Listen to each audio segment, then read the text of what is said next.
introduzir, agradecendo, Recording is on.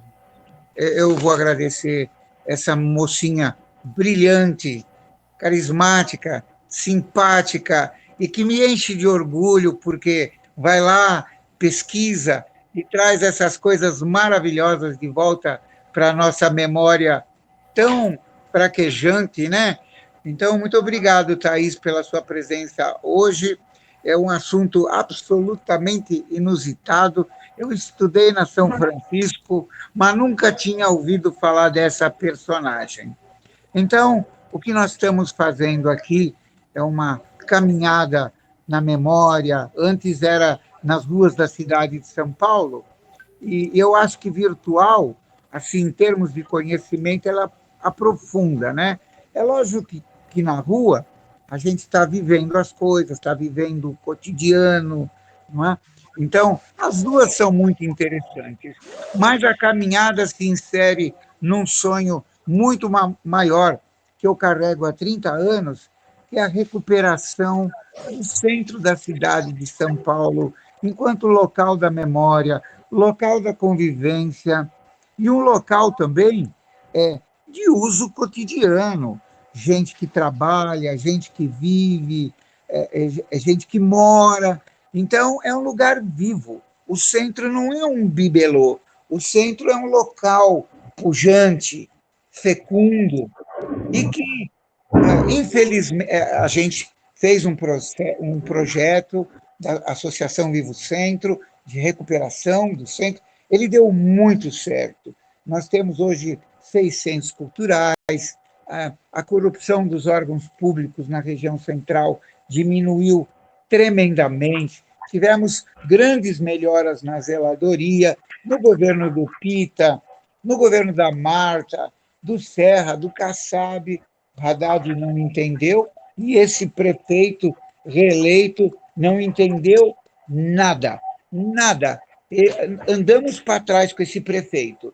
Eu andei muito, a Cecília e alguns são testemunhas, até quase deprimi, tive que, por causa do Anhangabaú e outros abandonos que esse prefeito fez, mas eu confesso que agora, em 2021, eu estou com ânimo recuperado. Eu acho que esses maus gestores não vão acabar com a nossa cidade de São Paulo, porque nós, cidadãos, estamos pensando, estamos trabalhando, a iniciativa privada pode contribuir muito. Eu vou estar falando sobre isso a semana que vem.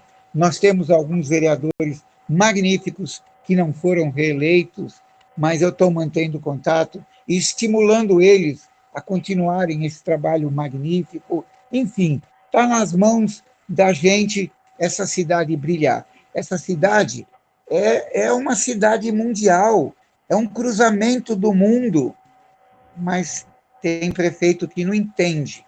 Nós temos que cuidar das pessoas, temos que cuidar da cidade. Isso aqui brilha, brilha entre as grandes metrópoles. E nós não vamos deixar essa peteca cair. Então, obrigado, Cecília, obrigado, Fioravante, Ednei e o pessoal que ajuda a gente a manter no ar essa caminhada virtual até que um dia voltemos às caminhadas presenciais. Então, Thaís, Pedro Paulo, não esquece de falar com a gente. Qualquer um que tem contribuição a dar, o Marcos Romano, eu convidei, é um arquivo, está aí o Marcos Romano, ele foi diretor do CONTRU, que é o controle do solo urbano. Então, é uma memória viva da cidade. Em abril também ele vai estar com a gente falando. Não é CONTRU, Carlinhos. Esqueci. É Convias. Convias. Mas é uma memória viva, sabe tudo da cidade. É incrível como tem gente que é apaixonada pela nossa cidade de São Paulo. Então, para eu parar de falar, só vou falar uma coisa. Viva São Paulo! Thaís, minha filha, eu vou fechar a minha palavra e agora é toda sua. Fale o tempo que se precisar e depois a gente abre. Puxa, esse tema que você está trazendo, eu nem atinava. Boa apresentação, muito obrigado eu vou desligar meu microfone, é todo seu o tempo. Um abraço, Thaís. Um abraço, muito obrigado, Carlos, muito obrigado a toda a equipe da Caminhada Noturna pelo Centro. Vocês estão conseguindo visualizar a tela com a apresentação? Sim. Ah, então tá bom, eu vou me basear aqui contando as histórias e ao final, se alguém tiver alguma pergunta, então nós vamos comentar. O nome da apresentação chama-se Vovó do Pito, personalidade da Pauliceia. Apresentação Thaís Matarazzo. Além das pinturas do Van Emelin, também nós vamos ter as ilustrações da Camila Gildes, que ilustra o livro que eu escrevi, chamado A Vovó do Pito e o Menino Paulo, contando sobre o encontro do Paulo Bonfim com a Vovó do Pito. Mas, enfim, são contos, né? Vamos para a próxima página. Aqui é meu agradecimento pelo convite para participar mais uma vez da Caminhada Noturna pelo Centro, essa participação virtual. É sempre uma alegria, uma honra estar com todos vocês. Agradecer também ao Laércio, né, que entrou em contato comigo. Bom, então vamos falar um pouquinho sobre a Vovó do Pito. A Vovó do Pito, ela deu inúmeras entrevistas para jornais e revistas, não só de São Paulo, mas para outros periódicos brasileiros, né? E ela sempre afirmava que ela nasceu no dia 10 de dezembro de 1823, e o verdadeiro nome era Adelaide Antônia das Dores, nascida numa senzala de uma fazenda em Sorocaba, e essa fazenda pertencia a Francisco Lopes de Oliveira, e ela chamava o seu antigo fazendeiro de senhor Chico Lopes. Inclusive, ele foi amigo do Antônio Bento, fez parte dos Caifases também, na época, antes um pouquinho da abolição da escravatura no Brasil. Eu até acho também que depois, quando ela veio a São Paulo, eu fiquei pensando esses dias, ela deve ter vindo por intermédio desse Chico Lopes para o Antônio Bento, de quem ela tinha amizade, e depois ela foi trabalhar na casa de várias famílias abastadas. Enfim, ela conta numa entrevista que ela se casou, teve 2 filhos que morreram ainda pequenos, e o marido dela foi, então, enviado junto com outros negros dessa fazenda para a Guerra do Paraguai.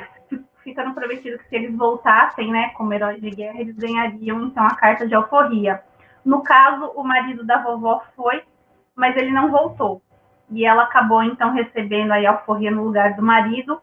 E eu acredito, não tem uma data correta, ela não conta a data correta que ela veio para São Paulo, mas ela conta que veio num lombo de mulas, né, junto com uns tropeiros para a capital, e deve ter acontecido aí por volta de 1870. Ela vai trabalhar como cozinheira na casa de diversas famílias abastadas. Ela sempre foi uma figura carismática, ela teve amizade com políticos, advogados, empresários, carnavalescos, artistas, acadêmicos, os choferes, né, chofer de praça, como se dizia antigamente, os motoristas, e também pessoas comuns.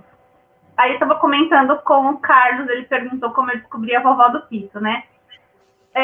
Foi o Paulo Bonfim, o poeta Paulo Bonfim, que me contou que quando ele era pequeno, ele passeava na Praça da República com o pai dele, e inúmeras vezes ele via a Vovó do Pito, o pai dele falava, Vovó do Pito.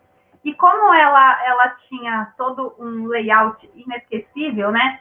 Ela usava saia comprida, blusa de mão comprida, o cachimbo longo, chapéu de palha de aba larga, um rosário na cintura. Então, ela era uma figura que, onde você avistava a vovó, você a conhecia.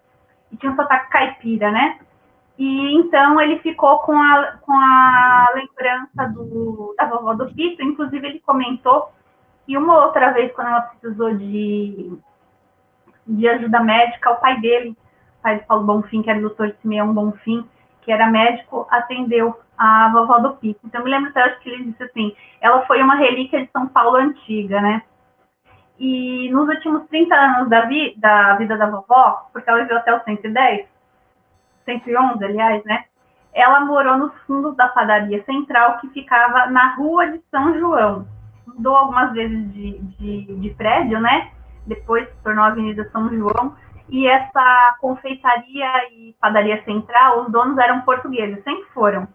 E às vezes a padaria, às vezes não, várias vezes a padaria mudou de dono, mas a vovó permanecia lá com o patrimônio, né, da padaria. E ela já não trabalhava, morava num quartinho dos fundos.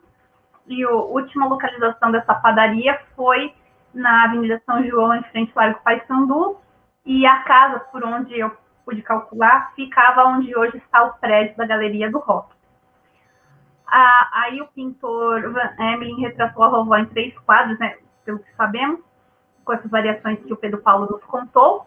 E hoje, acho que 1 ou 2 dessas telas pertencem ao acervo do Museu Paulista da USP, Museu de Ipiranga, e ela também aparece no filme São Paulo, a Sinfonia da Metrópole, de 1929. Nós vamos falar mais adiante. A vovó do Pito, então, faleceu com seus 111 anos, como ela mesma dizia. Ela faleceu em casa, faleceu dormindo, no dia 21 de novembro de 1934. Ela foi encontrada na manhã do dia 21 de novembro pelo casal Ricardo e Maria Reis, que eram os proprietários da padaria central, e o seu cortejo fúnebre marcou toda a cidade. Ela foi sepultada no cemitério do Araçá, sendo esse cortejo acompanhado, como disse anteriormente, por acadêmicos, por políticos, por jogadores e diretores do Palestra Itália, por artistas, por várias pessoas.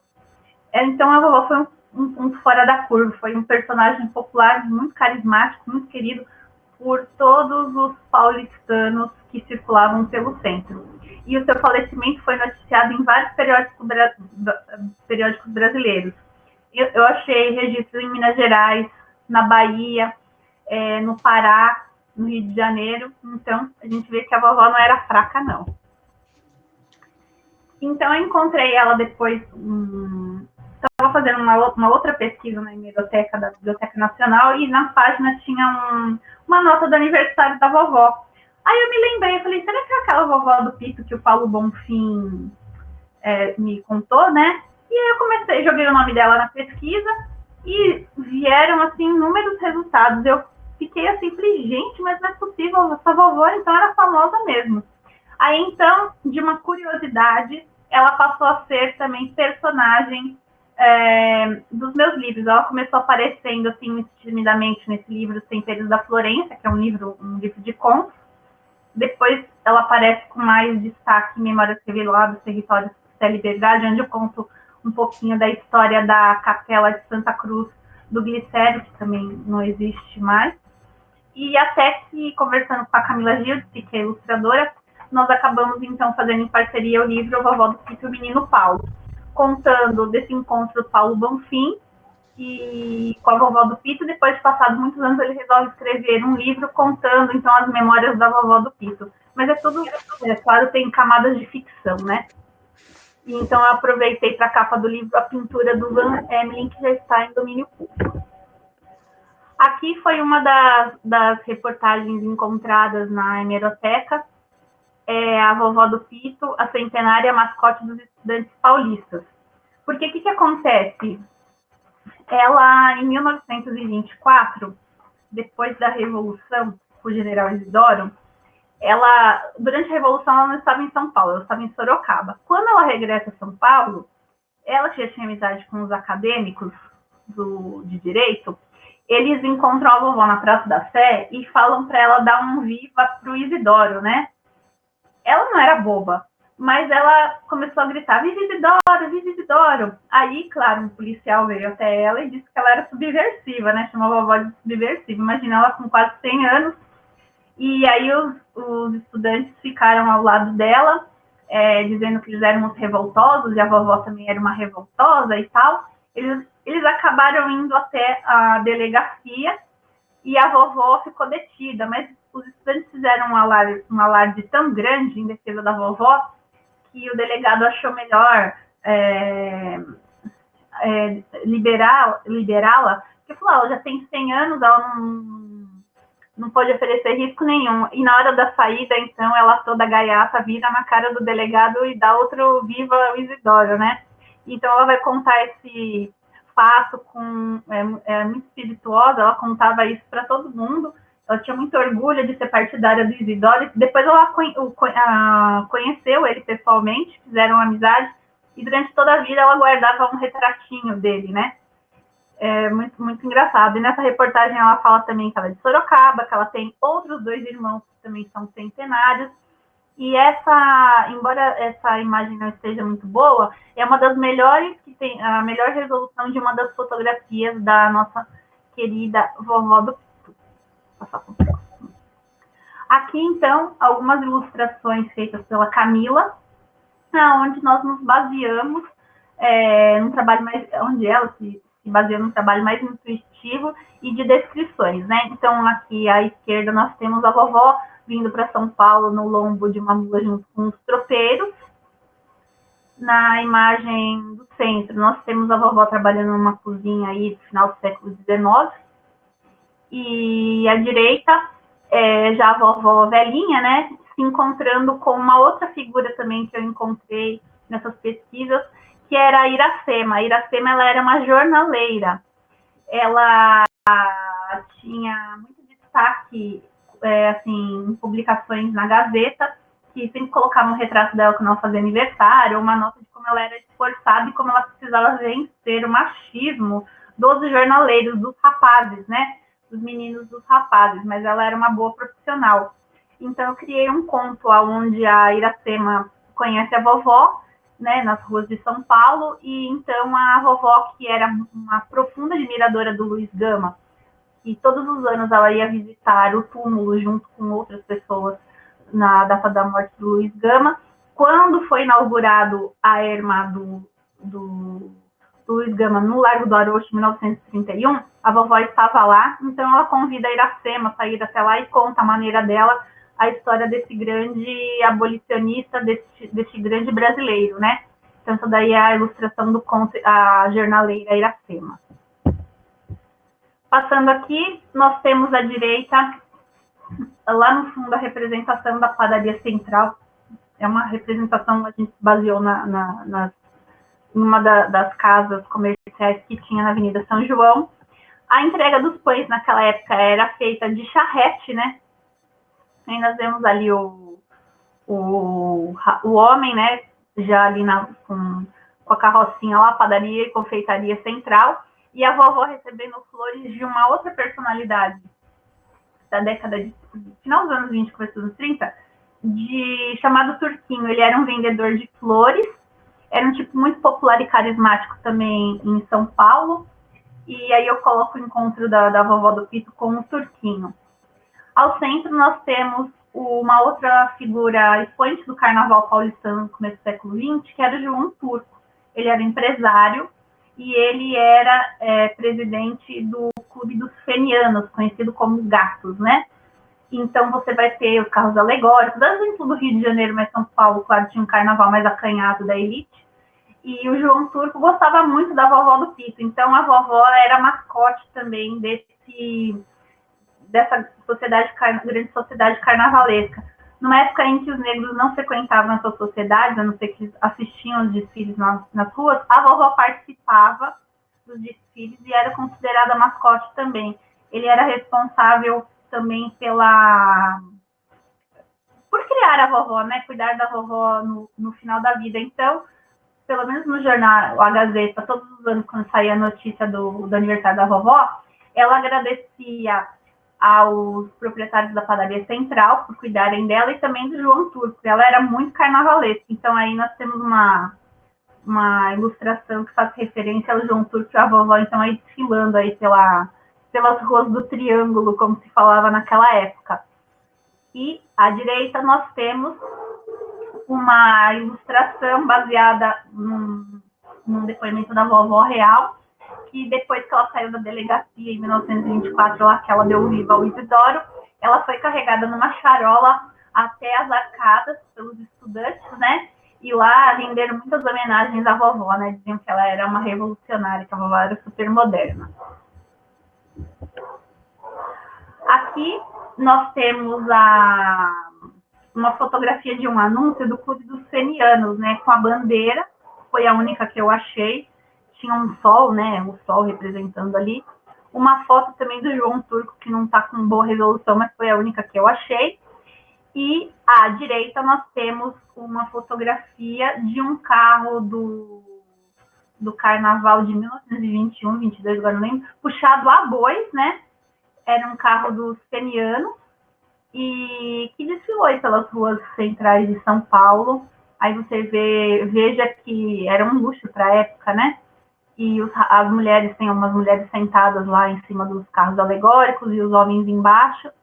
Então, devia ser muito interessante um carnaval com carro puxado a bois, né? A gente não consegue nem imaginar como seria isso. Aqui, nesse slide, nós temos, então, 2 flagrantes da vovó no filme São Paulo, a Sinfonia da Metrópole. Como eu disse, ela passa muito rapidamente, são alguns segundos, onde ela aparece subindo a Avenida São João, e eu a reconheci, né, pelo chapéu, pelo pito, pela bengala, pelos vestimentos da vovó. Falei, gente, que sensacional a vovó do pito, ó, no filme, né? Aí mais um argumento para o fã-clube da vovó. E também abaixo, à esquerda, nós temos uma caricatura que aparece muito nos jornais da época aqui em São Paulo. Eu não sei quem é o autor, e foi quando um repórter pergunta para a vovó, todo mundo a chama de vovó do Pito, mas qual é o nome da senhora? Então ela revela que o verdadeiro nome dela é Adelaide Antônia das Dores, né? A nossa querida vovó do Pito. Esse filme, para quem tiver interesse, ele tem disponível no YouTube. A vovó aparece aos 59 minutos e alguns segundos, que eu não me lembro agora, mas é só ficar de olho que vocês conseguem localizar a vovó no filme. Aí, então, continuando as pesquisas, como eu disse, as coisas foram aparecendo, né? Eu achei também no estante virtual esse livro, Vovó do Pito, com os paulistanos, né, do Luiz Franceschini, que foi um jornalista de origem italiana. E aí eu fiquei, assim, muito interessada no livro, porque eu pensei, poxa, deve ser um livro que fala bastante sobre a vovó. Mas, quando eu recebi o livro, ele tem contos e crônicas, né, que foram publicadas no jornal O Tempo, na década de 50, e só a primeira crônica é dedicada à vovó, fala de um costume que como ela morava ali em frente ao Largo do Paissandu, então ela era da Irmandade de Nossa Senhora dos Homens Pretos, Nossa Senhora do Rosário dos Homens Pretos, e ela cuidava do altar de São Benedito. E isso é relatado, então, nessa crônica. E aí, então, acho que o jornalista acabou usando o nome da vovó, que era ainda muito, muito famoso à época, e deu nome ao livro, mas as outras crônicas não têm nada a ver com a vovó, mas falam sobre São Paulo de antigamente. Aí, continuando essa saga da pesquisa na internet, um dia apareceu um calendário da vovó do Pito, que tinha como estampa a vovó do Pito. Aí eu não acreditei, eu falei, gente, não é possível. Aí eu acabei adquirindo esse calendário, que na verdade só tem a parte superior, né, não tem mais as datas e os meses de 1935, e foi feito alguns meses depois que a vovó morreu. A fábrica Hélios Papéis Carbono e Fitas para Máquinas lançou esse calendário com a estampa da vovó. Não consegui ler também quem fez a ilustração, uma bonita ilustração, mas diz lá quase no rodapé, dizendo vovó do Pito, foi uma das figuras mais populares da Pauliceia, né? Homenagem da fábrica Hélios. Então, isso daí também eu guardo com muito carinho, essa ilustração da vovó do Pito. E um detalhe, né? Ela usava o chapéu, ela usava a fita vermelha, e quando era dia de jogo do Palestra Itália, ela colocava uma fita verde, né, em homenagem ao seu time do coração, porque ela era uma palestrina verdíssima, eu digo, né, para não dizer roxa. Aqui já entram as ilustrações da Camila Gildes, onde nós temos à esquerda uma representação do momento que o Dr. Simeão Bonfim apresenta o Paulo para a vovó na Praça da República. Aquele cachorrinho ali ao lado da vovó, ele existiu mesmo. Ele se chamava Nero, era um cachorro vira-lata de grande porte. Ele tinha o focinho preto e a pelagem cinza. E a vovó resgatou ele da rua e ficou com ela até o fim da vida. Depois eu não sei o que aconteceu com o cachorro, deve ter ficado com o pessoal da padaria central. E à direita nós temos a primeira ilustração da Camila, que a Camila fez da vovó do Pito, que nós não tínhamos ainda localizado essas pinturas do Van Emmeling, então foi um trabalho assim, mais intuitivo e baseado naquelas fotografias de jornais que vocês vão ver, que é o jornal que foi, na verdade, feito um filme, né? E que agora está na hemeroteca, não foi digitalizado o original. Aí eu gostei muito, a Camila me presenteou com essa ilustração também, ela está aqui comigo, fica no meu escritório. Aqui nós temos uma das representações da vovó pelo Van Emmeling, né? Acho que a legenda está errada, mas acho que é a mulher segurando os terços, uma coisa assim, aonde então baseado numa fotografia também do jornal A Gazeta. Acho que ou a vovó posou para ele, não sei, não tenho certeza, ou ele pintou a partir da fotografia, que devia conhecê-la também pessoalmente, onde ela segura o chapéu, né? No braço e mostra o rosário. E ali também uma outra pintura do Van Emmeling, representando o antigo edifício, né, as velhas arcadas, por onde a vovó e os estudantes passaram tantas vezes. Ela era quase que a rainha dos estudantadas, ela sempre estava lá junto com os estudantes, eles iam buscá-la, faziam festa. Enfim, ela chamava todos os estudantes de meus netinhos, ela chamava todo mundo de meu netinho, né? Ela era muito, muito, muito querida mesmo. Aqui ela com o Pito, né? O seu famoso Pito de cano longo. E essa obra, ela pertence ao acervo particular da Roseles Barros, e está nesse catálogo ou livro que reúne os trabalhos do Van Emmeling, de 2018. E ela conta que esse quadro o Van Emmeling pintou foi uma encomenda do avô dela. Depois que o avô faleceu, ficou para os pais, e depois que o pai faleceu, ela ficou então com o quadro da vovó do Pito. E ela falou assim que ela não sabe, ela disse que não sabe direito quem é a vovó do Pito, né? Mas ela gosta muito, muito, muito dessa pintura. E então ela fala lá, ela dá esse depoimento ao livro, né? Amo essa obra, pois me eleva o espírito, enche minha alma de grande ternura. Aí aqui tem algumas imagens que pertencem ao acervo da Hemeroteca da Biblioteca Nacional, onde vocês podem ver, as imagens não estão com boa resolução, né? E a melhorzinha que a gente tem é dessa fotografia do jornal A Gazeta, onde aparece a vovó do Pito segurando o chapéu, é aquela que ela está com um terço. E nos outros recortes, a gente pode ver assim, que ela era de um estilo mignon, né? Magrinha, e ao meio dá para ver o cachorro Nero deitado aos pés da vovó, e ali ela fala os amores de vovó, né? Onde ela vai contar, né? Que os namorados dela são os estudantes de direito. Aqui nós temos uma nota sobre a vovó do Pito, de 1926, de 1 de 1929, do jornal Clarim da Alvorada, e com aquela caricatura que sempre aparecia nos jornais. E aqui à direita nós temos uma fotografia também que eu localizei na internet, que é um trecho da Avenida da Rua de São João, por volta de 1910. Aí, lendo melhor, a gente consegue ver ali, à esquerda, padaria e confeitaria central. Então, quer dizer, eu não sei qual esquina ali que cruzava com a São João, mas a vovó morava ali, nos fundos dessa padaria, desse prédio, e nós podemos ver aqui à direita também, onde tem um cavalo com uma carrocinha, e à frente está o Café Central.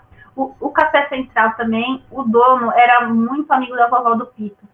E tem uma nota também de um jornal onde diz que todos os dias de manhã o dono do Café Central dava 1 litro de leite para a vovó, e depois no final da tarde, que ela gostava muito de comer pirão com leite, então ela tomava um pouco e levava outros poucos para casa. O certo é que ela não parava, todos os dias ela saía para andar aí pelas ruas do centro. E eu tenho também, vou ler aqui uma nota da Gazeta de dezembro de 27, onde diz assim: vovó do Pito faz hoje 104 anos. Vovó é a boa velhinha e uma das figuras mais populares da cidade. Aí ele conta aqui, né, que perguntou para a vovó qual é o seu nome. Então, pela primeira vez, ele soube que é Adelaide Antônia das Dores.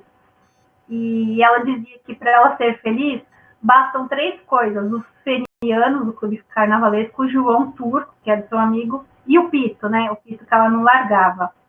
E ela estava descendo as escadas, então, da redação da Gazeta, que ficava ali na Casper Liber, não, desculpa, na rua Liber Badaró, o prédio ainda está lá. Então, ela ia descendo as escadas e falou pro repórter: olha, eu quero que na minha notícia de amanhã o senhor agradeça ao Café Central da Avenida São João e a Dona Maria Reis, alma boa que está me criando agora. Para próximo. Então, aqui eu peguei uma foto no Google, no Street View, que mostra uma parte ali da Avenida São João, né, com a seta indicando a Galeria do Rock, que eu acredito que ali foi onde a padaria central esteve até ela ser demolida na década de 50, porque já nos jornais, na década de 30, já aparece como número 427, então acredito que se manteve, né? A próxima. Aqui nós temos a igreja de Nossa Senhora do Rosário dos Homens Pretos, lá no Largo do Paissandu, que era uma das paróquias que a vovó frequentava, porque ela era muito religiosa, então ela costumava, ela também pertencia à Irmandade da Paróquia de Santa Efigênia, ela ia muito a Romarias, por exemplo, Pirapora, ela era devota do Chaguinhas, ela frequentava todas as segundas-feiras a igreja dos enforcados lá na Praça da Liberdade. Então ela estava andando sempre por aí, ela era muito religiosa, gostava muito de procissões, e por isso também eu acredito que talvez, eu não sei porque com essa pandemia não foi possível fazer uma pesquisa, pode ser que nos arquivos ou nos livros da Irmandade, da Nossa Senhora do Rosário dos Homens Pretos, pode ser que tenha alguma nota, alguma referência à vovó. Não é impossível de acontecer, né? É só mesmo ter acesso à pesquisa quando for possível. Aqui nós temos mais 2 matérias do jornal A Noite do Rio de Janeiro. Como eu disse, ela apareceu em outros jornais de outras cidades, onde ela conta, né, que ela é revolucionária, remetendo àquela história do Viva que ela deu ao general Isidoro em 1924. E ela se dizia que ela era revolucionária. Então, aqui ela aparece novamente com o cachorro Nero aqui à esquerda, né? E lá no fundo da padaria central. Acho que ali onde ela estava sentada era algum forno, alguma coisa assim. E aqui à direita nós vemos uma matéria do jornal Diário do Abaixo Pix. Era um jornal da comunidade italiana, aonde está dizendo, né, que a vovó foi assistir a um jogo do Palestra Itália lá no campo da Água Branca, e ela não gostou do resultado, acabou brigando com a diretoria e deixou o jogo e foi embora. Ela não quis saber de assistir jogo porque ela disse que o Palestra estava sendo prejudicado. E então, todos os dias 10 de dezembro, quando ela fazia aniversário, ela saía cedinho da casa dela e visitava quase todas as redações dos jornais. Todos os repórteres esperavam pela vovó, porque ela queria que o aniversário dela fosse sempre, sempre, sempre noticiado, né? Mas ela era notícia em qualquer época. Aqui foi o último livro que eu encontrei, faz mais ou menos uns 2 meses, na internet, para venda. Eu não tinha certeza se esse livro era sobre essa vovó do Pito, né? Mas depois, conversando com um amigo, ele me disse que o Líbio Martiri estudou também na Faculdade de Direito de São Francisco, que ele era um memorialista, que ele tinha feito um livro também sobre o bairro da Moca.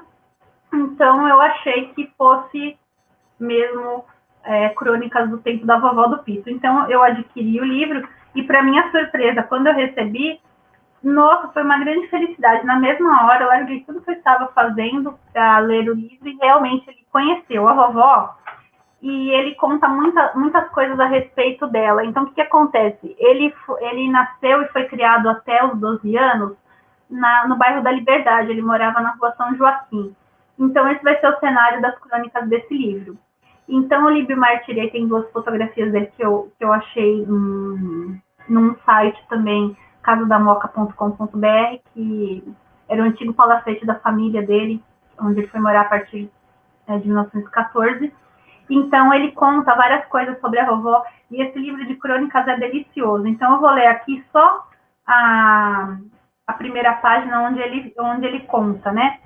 Eu era menino quando a conheci, simpática, com traços marcantes de quem foi mulher bonita, sempre impecável no trajar. Usava roupas de linho ou de brim alvinitens, chapéu de palha de aba larga, colar de balangandãs, chinelas, um bordão à altura dos ombros, ligeiramente arcados, e o seu indefectível pito de barro, com canudo comprido de taquara, de onde a alcunha lhe granjeava. Falava macio, pausadamente, com um sorriso constante a bailar nos lábios. Quando aparecia na rua onde eu morava, Rua São Joaquim, era a alegria da garotada. Todos se aproximavam dela para ouvir histórias de assombração ou narrar fatos dos tempos da escravidão. Olha, acreditem mesmo, quem está contando é uma nega de mais de 100 anos. E nós a ouvíamos, atentos, atônitos. À noite, não se dormia de medo, mas, quando a vovó do Pito retornava por lá, que vontade irresistível de ouvi-la novamente. Vovó, conta aquela do Saci Pererê. Vovó, conta aquela do fantasma, da mula sem cabeça. A outra, aquela do Nhô João que jogou no inferno o capitão do mato. A da mãe d'água, a do lobisomem. E era aquele desfraudar de dramas do reino dos gênios maléficos e dos doentes. Idem do mundo da fantasmagoria. Depois eu fui para o colégio. Nas férias desse ano, relembrei-a, ao ver nos jornais sua fotografia sobre grandes manchetes. Vovó do Pito completa 111 anos de existência. Então, aqui ele vai falar do tempo da meninice dele, que foi até o ano de 1926, né, que ele morou por ali. Então, ele vai contar coisas da vovó do Pito. Olha, esse livro é muito bacana. E uma das primeiras crônicas do Líbio Martiri, ele vai falar sobre essa escultura que está localizada na Praça João Mendes, né, que é Contando a Féria ou Engraxate Jornaleiro. Por que ele se refere a essa peça e lembra da vovó do Pito? Porque ele conta que a vovó do Pito narrava para as crianças. Ela chegava assim na rua São Joaquim e perguntava para os meninos: olha, vocês estão estudando? Vocês respeitam seu pai e sua mãe? Olha, vocês têm que andar no caminho certinho, porque vocês têm que agradecer que eles tratam bem vocês, porque tem muitos pais que exploram o trabalho dos filhos, maltratam as crianças, e geralmente essas crianças eram jornaleiros ou engraxates. Só que ela ia além do tempo, quer dizer, ela voltava no tempo e contava uma história que no fundo da Igreja dos Remédios, que foi demolida em 42, e ela ficava ali na Praça João Mendes, existia um beiral no fundo da igreja, e que essas crianças, para não sofrerem os abusos ou maus tratos dos pais ou substitutos equivalentes, elas acabavam dormindo no fundo da igreja nesse beiral, e quando as noites frias, né, uma se encostava, recostava na outra, e eles se cobriam com trapos. Era uma história muito triste. Então ela contava isso, querendo colocar um pouco de medo nas crianças para não ter rebeldia, para estudarem, serem educados, etc. E então o Líbio diz que quando ele foi à inauguração do edifício João Mendes, que ele saiu e viu essa escultura, ele disse que ela não poderia estar em lugar melhor, e ali era que ficava o tal beiral, aonde os engraxates e os jornaleiros se abrigavam nas noites frias de garoa. Essas fotografias foram feitas em 2017, por mim, quando passei por ali, mas eu fotografei porque eu falei assim, vou registrar aqui o momento, né? Não sabia que usou as fotografias agora com a vovó do Pito. Aí aqui nós temos duas fotografias antigas também, onde nós vemos abaixo a antiga Igreja dos Remédios no final do século XIX, né? Ali no Largo, que se chamou também dos Remédios, depois Largo João Mendes. E aqui à direita nós vemos já a época, em 1942, 43, quando a igreja já havia sido demolida, e a praça, então, a Praça João Mendes, ela ganhou uma nova extensão, né? E aí o círculo está onde era a delimitação da igreja, e mais ou menos ali ao fundo, nós temos a escultura Contando a Féria, e nós vemos aqui também à esquerda da foto já o Palácio da Justiça. Aqui são algumas fotografias que eu tirei também de locais citados pelo Líbio Martiri, por onde a vovó andava, principalmente na crônica das devoções da vovó, que era na Capela Nossa Senhora dos Aflitos, onde ela ia todas as segundas-feiras, acompanhada com uma madre dela, uma amiga, chamada Inha Patrícia. E na segunda-feira também ela ia à igreja Santa Cruz dos Enforcados, rezar pela alma de todos, e ela era muito devota do Chaguinhas. E aqui à direita nós temos a foto desse casarão, que hoje é ocupado pelo 1º Distrito Policial da Liberdade, na Rua da Glória, número 410.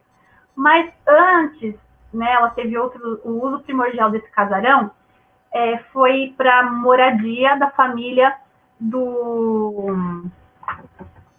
Agora me fugiu o nome dele, veja só, mas acho que tem que ir para frente. Não.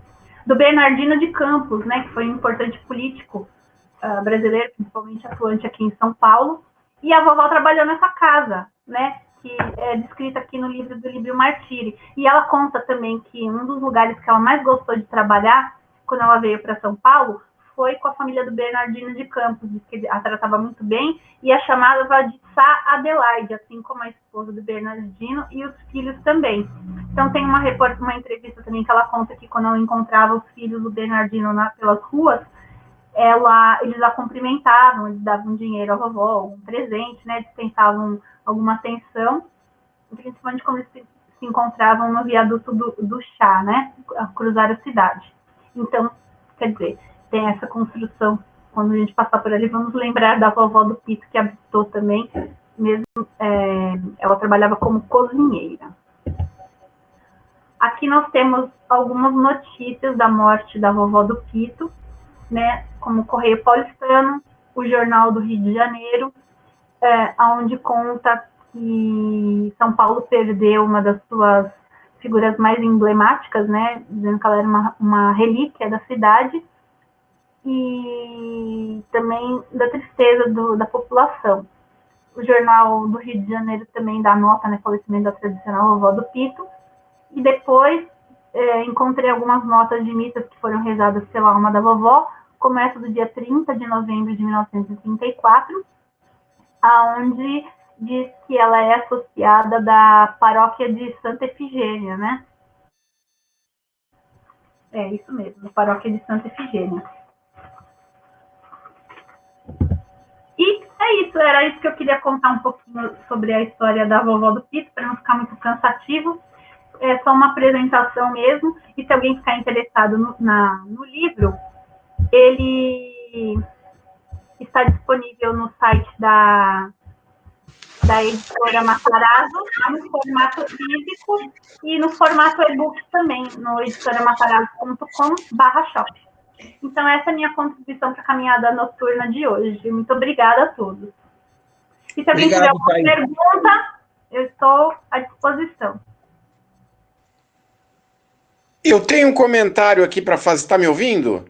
Estou sim. Tá. Só uma pergunta. A sua ilustradora, Camila Giudice, né? Só um comentário curioso. A filha do Emelen casou com Nicolau Giudice, que deu origem ao provavelmente bisavô ou avô da Camila, ou parente da Camila. Pergunta para ela, não sei se ela está participando. Parente sim, ela já havia me dito que é um parente distante. Isso, é isso aí. Do pai dela, do pai da Camila. Isso aí, tá? Thaís? Oi. Tá me ouvindo, né? Estou.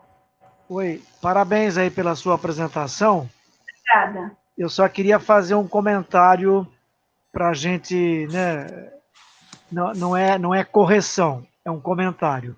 Quando você apresentou aquela foto da padaria central, você, né, dá a impressão que a foto foi tirada do Largo do Paissandu, né? Porque aparece a São João, a Galeria Central numa esquina, que com certeza é a Dom José de Barros.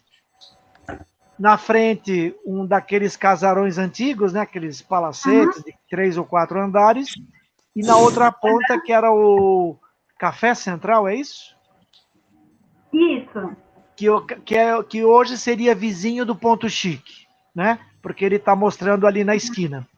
A minha observação é o seguinte: a padaria central, na esquina da São João com a Dom José de Barros, hoje é a Galeria Olido, e não a Galeria do Rock. Ah, não, aquela fotografia é de 1910. Naquele período, a padaria estava mais próxima da outra parte, além do Vale do Anhangabaú, da padaria central. Então, não era ainda no 427. 427 foi a última ocupação dessa padaria, porque ela esteve em 3 endereços da Avenida São João, da Rua São João, depois da Avenida São João. É, porque naquela foto... Então, aquela ali em 1910, eu falei que eu não sei. Oi? Pode falar, estou escutando. Não, eu só ia falar que a foto que você mostrou, eu entendi que você estava apontando a casa da esquina como sendo a padaria central. E o que eu estou dizendo... Isso, está correto. Então, só que a Mas esquina, não é... né, a esquina da São João... Mas aquela foto... Não, eu só estou dizendo que a esquina da São João com Mas a Dom José de foto... Barros é a galeria da Galeria Olido. Não, mas eu quero dizer que aquela foto não é do Largo do Paissandu. Ela foi tirada mais próxima ali à Praça do Correio, ou então quando naquela subida da ladeira São João. Eu não sei se é na esquina com a Libero Badaró, por exemplo. Em 1910, a padaria estava mais para lá. Depois, na década de 30, que ela subiu e foi lá para o Largo do Paissandu. Entendi. Tudo bem, era só para esclarecer, porque eu trabalhei na Galeria Olido. Então... Ah, legal. Aquela foto que você mostrou, para mim, lembrou muito o Largo do Paissandu, o Ponto Chique, a Galeria Olido e o outro prédio que era um cinema na esquina da Dom José de Barros. Ah, mas sim. Então, pode ser que ela seja lá embaixo, então. É lá para baixo. Eu tenho o número no livro, eu não tenho anotado aqui, mas eu tenho o número que era Rua de São João, número tal, era mais lá para cima mesmo, né? Mas obrigado pelo seu comentário. Não, era só uma observação. Obrigado aí. Eu agradeço. Então, eu acho que é isso, né? Ficou aí a apresentação da nossa querida vovó do Pito. Alguém tem mais uma pergunta? Ou alguma observação?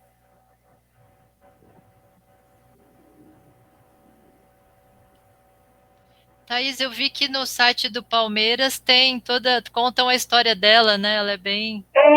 Tem também, tem lá resgatando a história da Palestrina, até tem um comentário que colocaram no Facebook que a vovó merecia um busto também lá no Palmeiras, né? Disse, eu também sou a favor.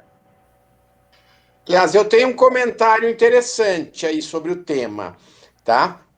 O Isidoro Dias Lopes, tá? Agora eu não tô, veja bem, ele participava da revolta tenentista e você mencionou um fato interessante da Revolução de 1924, tá? E na Revolução de 1924 foi o primeiro bombardeio aéreo da América do Sul, em que as tropas federais do Arthur Bernardes bombardearam São Paulo inteiro, tá? E como memória deste evento e do Isidoro Dias Lopes, nós temos a chaminé da termoelétrica que ficava ao lado da rota, naquela rua, no seu nome ali, na Luz, certo? Onde você ainda pode ser. Não existe nenhuma placa alusiva ao fato, só está escrito ali, luz elétrica, porque era a termoelétrica que gerava energia para São Paulo. E ali foi o primeiro alvo, tá? E a população toda de São Paulo fugiu, foi morar na Penha temporariamente. Exatamente. É uma questão. Agora, eu estou aqui historicamente, eu não sei se o Isidoro Dias Lopes estava entre os tenentistas ou se ele estava entre os legalistas. Agora eu me perdi um pouco. Se você puder me ajudar. Eu também não me recordo, eu devia ter anotado esse detalhe, mas eu não me. Eu acho que ele era tenentista. Agora eu estou na dúvida de que lado ele estava na história, então eu não estou conseguindo, no momento, afirmar nada. Uhum. Mas é um momento bem interessante, porque esse bombardeio aéreo foi violento e destruiu muita coisa em São Paulo. Foi. E por acaso a vovó não estava naquela época, né? Ela estava em Sorocaba. Quando ela voltou, ela tomou conhecimento do caos que virou a cidade, né? Justamente. É um período bem interessante e bem esquecido, né, da história brasileira, né? Na verdade, eu sempre falo o Arthur Bernardes era fera, porque governar 4 anos em estado de sítio é inacreditável, né? Como é que foi possível? Mas é meio esquecido na história, então a gente é até curioso. É verdade. Acho que o nome da rua é Jorge Miranda, onde tem aquela torre, não é? A chaminé, aliás. Aquela que é rua de mão inglesa. É uma rua de mão inglesa, né? Ao lado da rota, do quartel da rota. Né? E tem aquela torre. Não existe nada alusivo a este bombardeio, por incrível que pareça. É um local histórico de São Paulo. Uhum. Thaís, é a paralela à rua Jorge Miranda. A Jorge Miranda é logo depois do quartel da rota. Ah, é verdade, Então não sei onde sai o metrô. Alguém o que ele está comentou. falando é a esquina da Tiradentes, né? Isso, um pouquinho quase na Tiradentes. Com a rua de alguém comentou, de mão inglesa. Rua João Teodoro. A Sueli escreveu no chat. É João Teodoro. Ali é João Teodoro? E aí, já emendando com o chat, a Isabel Heitor também comentou que o Isidoro era líder dos rebeldes. Então dos tenentistas. Dos tenentistas. Tá bom. Bom, e aí, aproveitando também, já que estou com os comentários, né, a Débora elogiando, parabéns, excelente apresentação. Muito obrigada. Informação interessante e importante. O Júlio Araújo também dando parabéns e o Eli também, excelente muito apresentação. Obrigada. E aí, sugeri de aproveitar que agora está gravando desde o início, né, na conversa inicial, se der para apresentar o quadro. Tá contigo, né, Pedro Paulo? Pedro Paulo, eu estou com ele. A vovó, olha em pintura. A presença da vovó do Pito. Maravilhoso. Na caminhada. Eu vou botar na luz, porque eu estou com pouca luz. Ver se melhorou. É que às vezes ele dá um pouco de reflexo. Tá? É óleo sobre madeira, tá? Basicamente, o Emelin pintava todos os quadros no mesmo tamanho. Poucos são de tamanho diferente. Tá? Esta aqui. Muito legal. Viva a vovó do Pito. Tem que puxar. Eu trouxe do meu local de trabalho especificamente para participar da reunião. Maravilha. Isso aí. Sim. Obrigado. Thaís, André Buguidan. Eu peço desculpas por ter chegado atrasado, estava numa outra reunião e não peguei o começo. Mas, então, fica a minha pergunta aqui sobre... devido à arte da promoção da caminhada hoje, e tem ali o título da matéria falando sobre a queridinha, a vovó era a queridinha dos estudantes, né? Mas era só do direito ou eram de todos os estudantes da época, de outras faculdades, ou era só São Francisco? Eu acho que era só São Francisco, porque nas entrevistas ela só faz referência aos estudantes de direito que iam buscá-la para as festas, que eram os namorados da vovó, e ela dava bronca neles quando alguém assim fazia alguma malcriação, alguma coisa que ela não gostava, ela dava bronca. E os jornalistas, que ela gostava muito de jornalistas, mas outros acadêmicos ela não citou, não. Então merecia uma continuação 2, digamos assim, da história dela, né?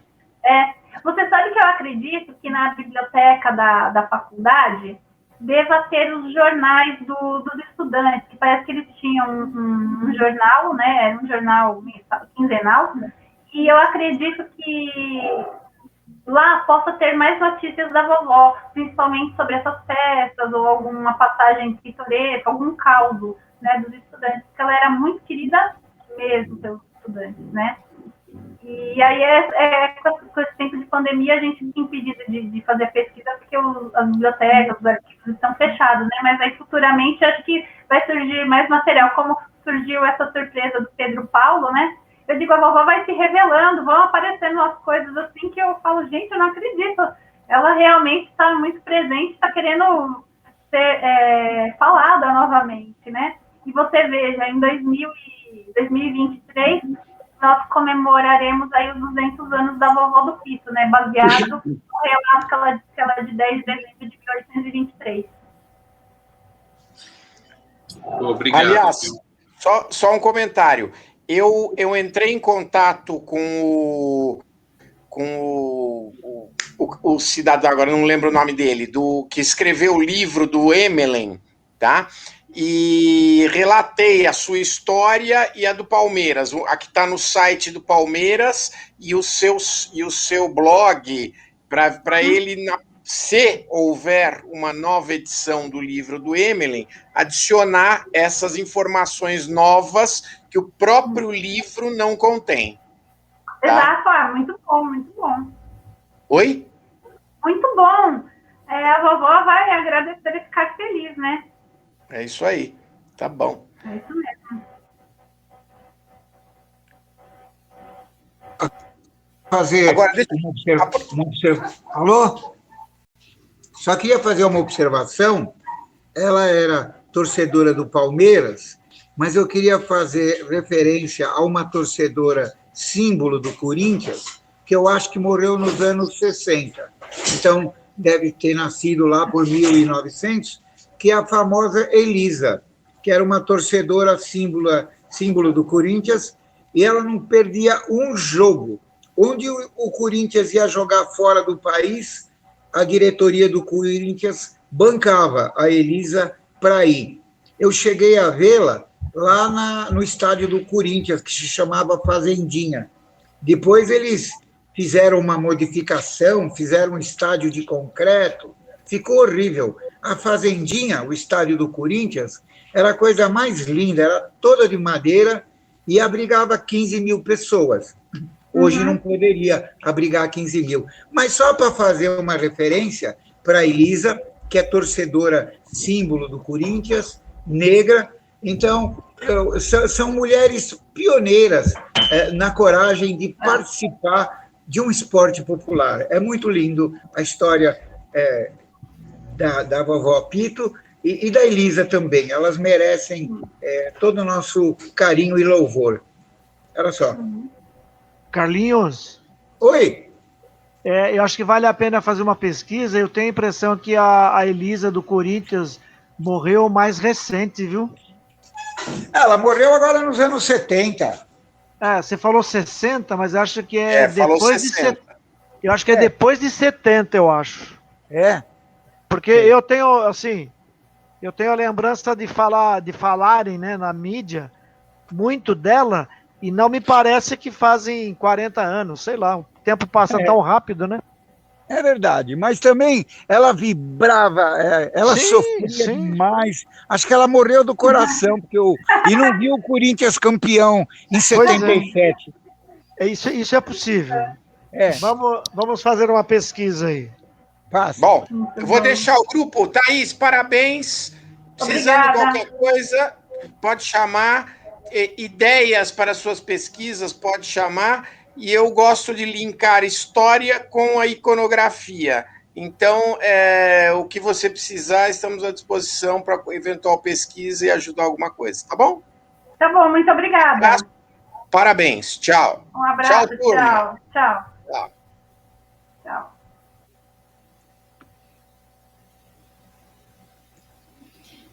Mais alguma questão?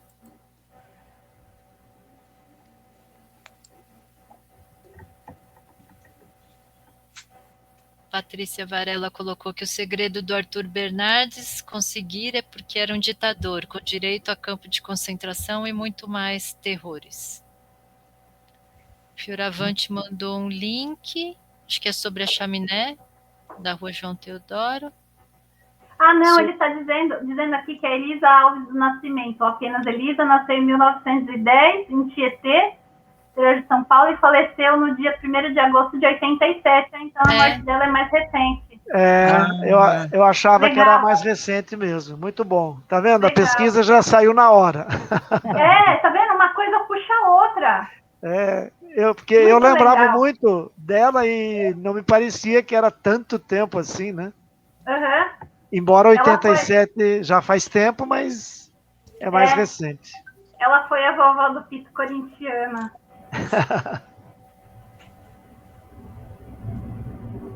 É isso aí. Bem. Mais alguma coisa? Mais alguma questão? E qual vai ser a sua próxima pesquisa, Thaís? Eu não paro, eu tenho várias outras. Agora eu estou fazendo uma pesquisa de uma notícia de um jornal que eu também encontrei.